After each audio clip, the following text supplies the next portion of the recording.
नमस्कार दोस्तों, कैसे हैं आप? मैं हूं गौरव और ये है ट्रांसफॉर्मेशंस। पिछले 10-12 साल में भारत में बहुत सारी स्टार्टअप्स एस्टेब्लिश हुई और काफ़ी सारी 100 से ज़्यादा स्टार्टअप लगभग यूनिकॉर्न लेवल तक भी पहुंची, जिनकी मार्केट वैल्यूएशन लगभग 1000 करोड़ से ज़्यादा है। और बहुत सारी स्टार्टअप्स ऐसे हैं जो काफ़ी कुछ अच्छा करने की कोशिश कर रही हैं, कुछ बिजनेस बिल्टअप कर रही हैं, कुछ मिनीकॉन लेवल्स पे हैं, कुछ यूनिकॉर्न लेवल पे हैं एज़ पर वैल्यूएशन, और इनको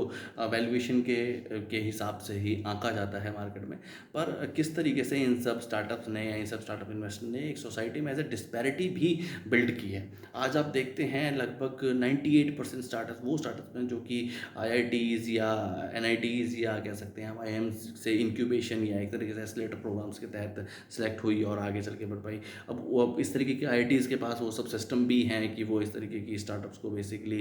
शुरुआत होने का या उन सब जो युवा हैं जो अपने 4th ईयर में हैं, 3rd ईयर में हैं, बीटेक की डिग्री के दौरान या एमबीए की डिग्री के दौरान, उन सबको ये अपॉर्चुनिटी देते हैं। उनके पास इंक्यूबेशन सेल्स हैं और बहुत सारे देश के फिलैंथ्रोपिस्ट भी उन सब एरियाज़ में इन्वेस्ट करते हैं, जो कि एलुमनाई भी हैं, भले ही वो आईआईटीज़ के हों, डिफरेंट डिफरेंट, भले ही बॉम्बे के हों, दिल्ली के हों। इस तरीके से उन सब लोगों ने अपने फंड के थ्रू वो इंक्यूबेशन सेंटर्स भी बनाए हैं, ताकि उनको एक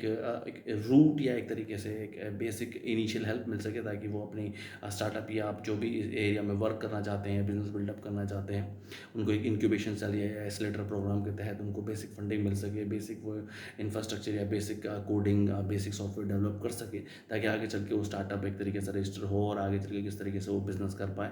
और इन सबको अपॉर्चुनिटी मिल पाए। तो ये डिस्पैरिटी सोसाइटी में बन जाती है कि जो आम युवा है या जो आम कोई ग्रेजुएट है या आज कोई पोस्ट ग्रेजुएट है या फिर जो आईआईटी, आईआईएम्स या एनआईटी से नहीं पढ़ा हुआ है या उसके पास वो सब डिग्रीज नहीं हैं, तो उसको एक इक्वल अपॉर्चुनिटी भी नहीं मिल पाती एज एन इंक्यूबेशन में या एक्सेलरेशन सेल में, कि वो अपनी कोई एक बिज़नेस, उसके पास कोई विचार है या बिज़नेस का कोई इस तरीके से कोई आइडिया है या वो बिज़नेस को एस्टेब्लिश करना चाहता है या बिल्डअप करना चाहता है, तो उसको वो अपॉर्चुनिटी भी एक इक्वल अपॉर्चुनिटी भी मिल पाती। और ये कह सकते हैं कि जो जो युवा या जो स्टूडेंट्स आईआईटी के हैं या और इस तरीके के सरकारी इंस्टीट्यूशंस में या बहुत ही एक तरीके से नामी नामी इंस्टीट्यूशंस में हैं, वहाँ तक पहुँचे हैं, तो उनके उनके पास ये फ्री फेयर अपॉर्चुनिटी भी है कि उनको इस तरीके की अपॉर्चुनिटी फाइनेंस के रूप में या इंफ्रास्ट्रक्चर के रूप में मिल पाती है। तो overall society at large, community at large में डिस्पैरिटी बन पाती है कि उन सब युवाओं को तो वो अपॉर्चुनिटी भी नहीं मिल पाई कि वो कुछ अपना दिखा